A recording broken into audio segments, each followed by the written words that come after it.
Flipkart থেকে যে অনলাইনে আমি বীজ পদ্মের নিয়েছিলাম সেগুলোকে আজ গ্রো করব। পদ্মের বীজ এমনিতেই হার্ডই হয়, উপরের লেয়ারটা খুব শক্ত হয়, যার কারণে ওকে আগে স্যান্ড পেপারে আমি ঘষে নিয়েছি, যাতে ভিতর থেকে যে অঙ্কুরটা ঠেলে বেরিয়ে আসতে পারে খুব ইজিলি। দেখুন, এইভাবে স্যান্ড পেপারে আগে ভালো করে ঘষে নিতে হবে।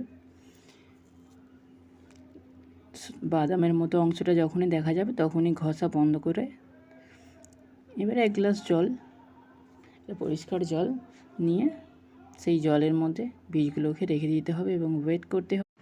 যতদিন না অঙ্কুর বের হয় ততদিন অপেক্ষা করতে হবে এবং নিয়ম করে এটির জলটাকে পাল্টে দিতে হবে, কারণ এই বীজগুলো যখন ফুলে উঠবে জলটা ধীরে ধীরে ময়লা হয়ে যাবে।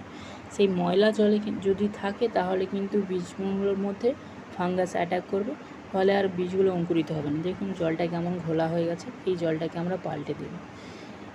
এইভাবে জল পাল্টাতে হবে যতদিন না অঙ্কুর বার হচ্ছে ততদিন।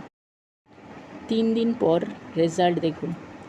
10খানা বীজ আমি দিয়েছিলাম, তার মধ্যে 6টাতে আপাতত এইভাবে অঙ্কুরিত হয়েছে, আর বাকিগুলো আশা করছি কিছুদিনের মধ্যেই বেরিয়ে যাবে।